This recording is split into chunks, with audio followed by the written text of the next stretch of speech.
Hey guys, this is G17 doing an unusual video today.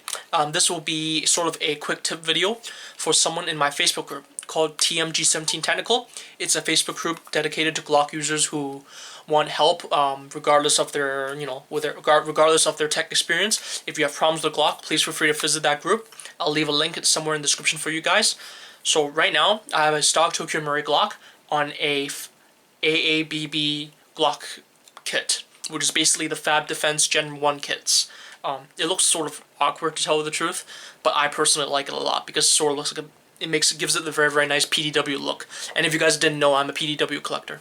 Anyways, so basically what happens is that this is a complete stock Tokyo Marui Glock.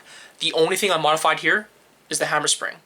So I will basically fire this Glock for you, and then we'll jump right into how to disassemble this, how to get to the hammer spring, how to modify it, put it back in, fire it again. So I already modified this, but I'm still going to go through the motions with you guys anyways. So, fully loaded mag, just to show you guys that it's working, and then we'll just jump right into the assembly. This is really, really cool. It does get stuck a little bit because at the back here, it's really, really tight for the Marui. But it still fires, so I need to work on that a little bit more. It's the kit that's plastic part in here. You see this? That's holding on to it. It's barely holding onto the iron sight because it just doesn't fit it.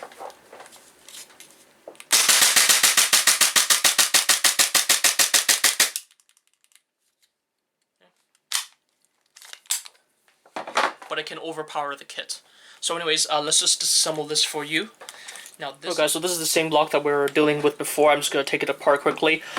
This disassembly that I do for my Glock will be this speed disassembly to get to the rear hammer assembly. So it might look a little bit weird, but I'll explain as I go. I already showed this in my disassembly video, but I'll just show it again for that person who happens to have trouble. So this is just my Glock kit, so you can ignore these first couple of steps.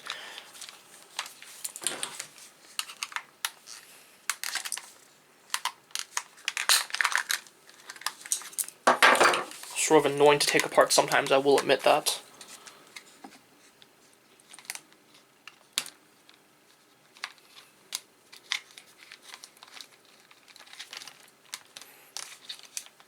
And sometimes I forget how to take apart the front. There we go. Okay, so that's the kit taking it apart. Now let's start taking it apart. So make sure the gun is clear. Magazine's already out. Slide. Just set that aside. Put the hammer down to conserve your hammer spring. By the way, you should always put your hammer down to preserve the hammer spring. So after I teach you how to do this, you should always keep your hammer down to preserve it. So this is the speed disassembling. Just take off the rear screw. Set that aside. Punch out. Where's my hammer?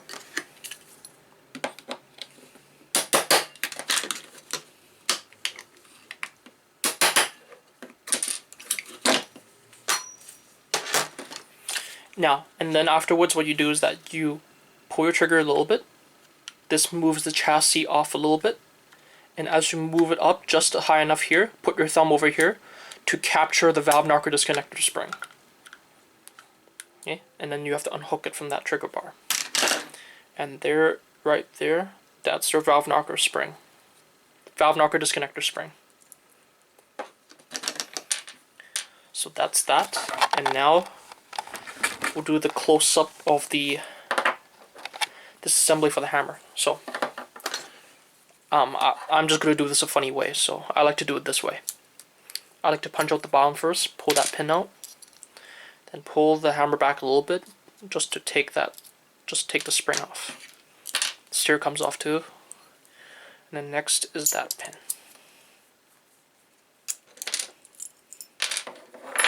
And this is my hammer spring. So if you look at your hammer spring, you'll realize that your hammer spring is more pointed towards that direction. If you notice that my hammer spring points a little bit more towards that direction. So what you do is that in order to modify this is quite simple. All you have to do is take a pair of pliers. Take a pair of pliers like this. Grab it around here.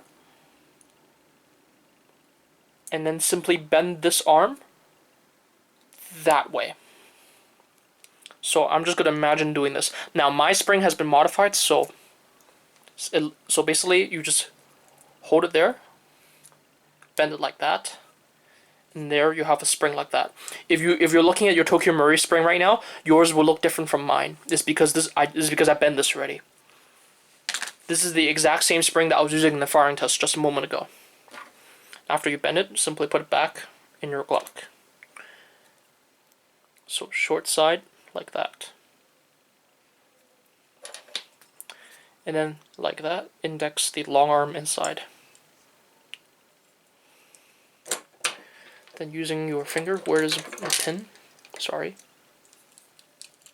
I hate magnetic screwdrivers. Anyways, and afterwards just cock your hammer a little bit with the hand. Weave the pin through, which I successfully did. Then put the valve knocker. Don't weave the pin entirely through. That's the reason why I can put the valve knocker in. I'm eyeballing the camera, so just give me a moment. And then afterwards, you just cock your hammer with your hand, and then push the pin through. You're basically cocking like that while moving the valve knocker just to weave it through. I'm looking at the camera screen, so I'm just eyeballing everything right now. So forgive me. But that's actually how I do it, anyways, with my eyes closed. I'm not showing off or anything. I'm trying not to.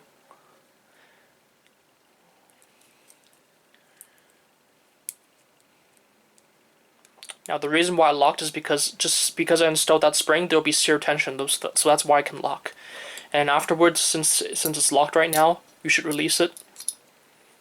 Because after you release it, it's easier to install everything. That's what I think, anyways. Put that in. Use your sear, your valve knock disconnector. Use that end. Push the spring down. Ta-da! And then assemble your Glock back. So hook the top part of the trigger bar into the hole, and it should go right in very easily.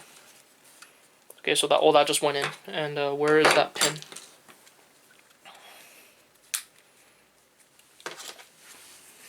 Don't worry, I won't be installing it back in my kit, back in the Capos kit.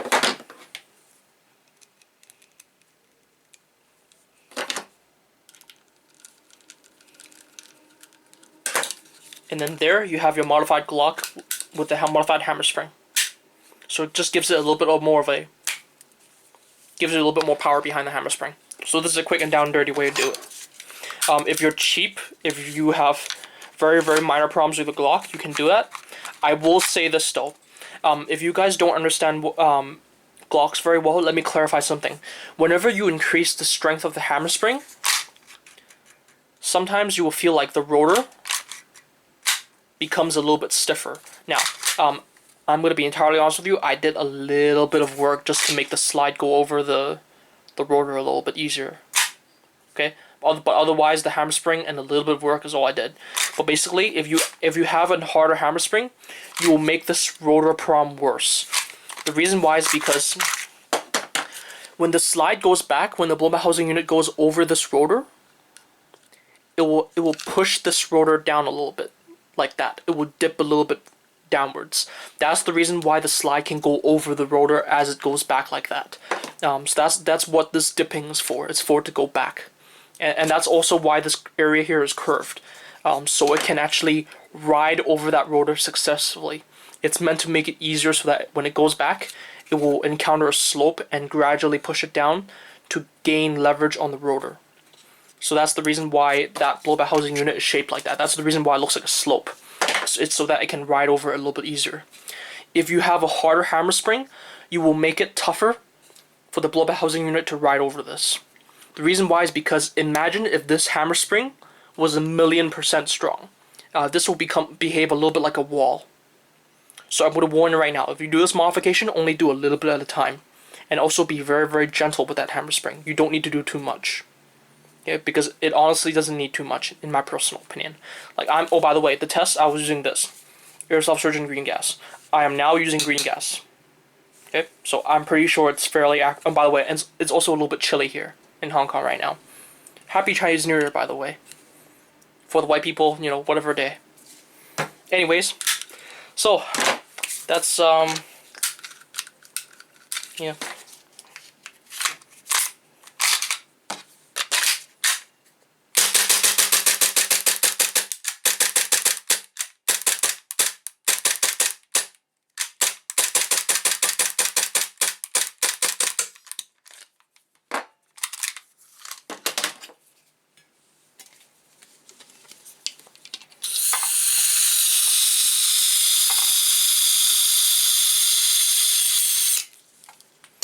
By the way, I just want to clarify something. When I use all my Glocks, I always tank up the magazine completely full. I never charge it for only 3 or 4 seconds.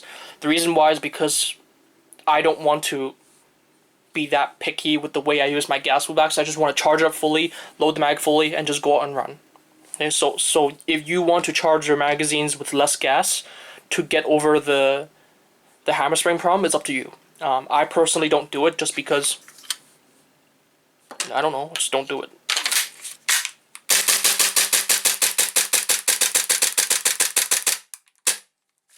Okay, just to show you that works. Okay, so thank you guys for watching. Hope you guys enjoyed the video. Please feel free to comment, like, and subscribe. I also have a Facebook page that you can follow me on. And as I mentioned, this video is for a someone in the TM G17 Technical, which is a Facebook group that I made for any guys who needs help for Glocks, such as, you know, right now. So just please feel free to ask any questions there if you happen to have any more questions. Peace, guys. Happy shooting. So I hope you guys found the video useful. This is a very, very quick and down dirty fix. Not too difficult, very easy to do. You don't even have to watch this video to do it. You can watch the disassembly video, which will teach you how to do everything, to disassemble the Glock all the way down to the bone. But anyways, this is more of a direct answer, so to speak. So, thank you guys for watching. Please feel free to comment, like, and subscribe. I also have a Facebook page that you can follow me on, in which I'll leave a link in the description box below. And also, please feel free to join us at TM G17 Technical, which is what this video was made for. This video was made for a member there who wanted to know how to modify the hammer spring very, very quickly for his Tokyo Murray clock.